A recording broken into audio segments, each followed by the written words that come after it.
Hello, wahai peminat Upin Ipin yang dah tengok Upin Ipin Kerja Abang Tunggal, apa khabar? Hari ni saya nak buat video tentang cerita daripada studio yang sama Upin Ipin, iaitu Sang Dongeng Kancil ataupun Dongeng Kancil. Macam dulu, zaman 80-an dulu pernah dibuat dekat Studio Merdeka. Jadi bukan bilik laskopat sangat, jadi siapa saja boleh buat. Lamai bandingkan ni dengan Disney. Sekarang Disney dah kalah dengan Malaysia. Bukan kalah dengan Malaysia, kalah dengan China sebenarnya. Sebenarnya banyak di studio-studio daripada Malaysia, China, Indonesia nak kalahkan Disney. Tapi tak banyak yang berjaya. Jadi banyaklah yang bekerjasama sekarang ni. Dah lupakan pasal tu. Sekarang ni kita bahas pasal Sang Dongeng Kancil ni. Kisah Sang Dongeng Kancil ni kisah filem dia. Bandingkan ni, mereka ni dulu ni cerita ni daripada zaman dahulu, tapi malangnya tajuk filem ni Sang Dongeng Kancil, sebab kat ini fokus pada Sang Kancil. Dari Ara dengan Aris tak ada, kerana ini hanya fokus pada Sang Kancil saja, tak ada Aki dalam cerita ni. Mungkin nanti akan dibuat kot.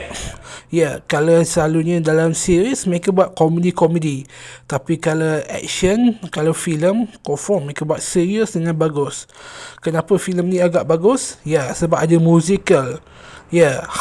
Mulanya saya ingat karakter dalam cerita ni villainnya harimau, tapi sebab kata harimau melayang, maskot Malaysia tak sesuai dijadikan villain, jadi digantikan dengan harimau melayang, digantikan dengan harimau kumbang. Harimau kumbang selalunya katanya menyorok dalam bayang-bayang. Bayang hitam. Bayang hitam, lagu dia saya tak ingat sangat lagu dia tu. Lagu-lagu dan cerita ni, memang bagus. Kali ni mereka tak gunakan unsur-unsur Hollywood, mereka guna unsur-unsur Malaysia saja. Macam-macam unsur Malaysia yang dimasukkan. Melodi Malaysia, haiwan nasional Malaysia semua ada. Tak guna haiwan nasional Afrika ataupun Amerika. Bagus. Ini cerita Malaysia punya lebih bagus daripada cerita Amerika. Okey lah, sebab pasal Sang Dongeng Kancil ni, harap mereka ada buat satu lagi karakter macam cerita Puteri.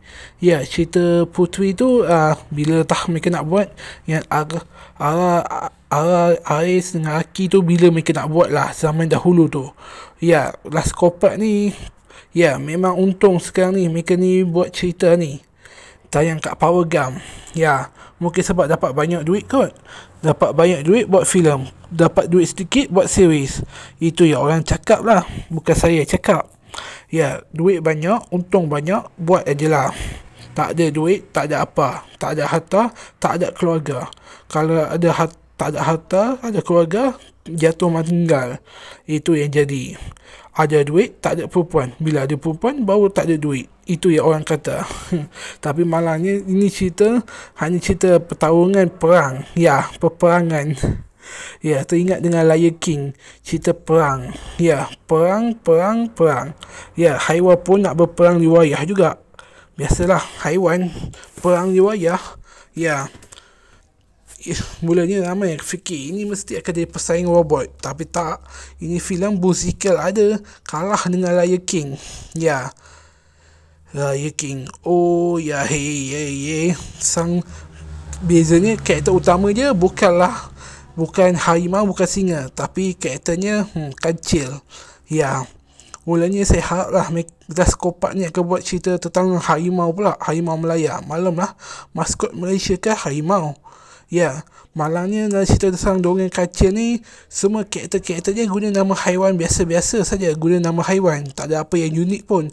Sebab semua nama haiwan tu biasa-biasa, jadi tak ada apa yang kita perlu kenal sangat. Haiwan pun tak ada nama. Mungkin tak nak disamakan dengan Lion King sangat kot. Maklumlah, kakak nak bagi karakter utama je kot nama haiwan. Sementara haiwan lain ada nama, sang karakter utama tak ada nama. Agak pelik pula. Begitulah. Tapi sayang, ada dua karakter yang tak dimasukkan, iaitu monyet dengan kerbau dengan bangau. Tidak ada dalam cerita ni. Selalunya ada bangau dengan gagak, tapi tak ada ni kerbau dengan monyet. Kenapa gajah ada, tapi ya bukan gajah yang kita tahulah. Pengisi suara je tak ada kot. Ya, biarlah tak ada pengisi suara, terpaksa gantilah. Okey lah.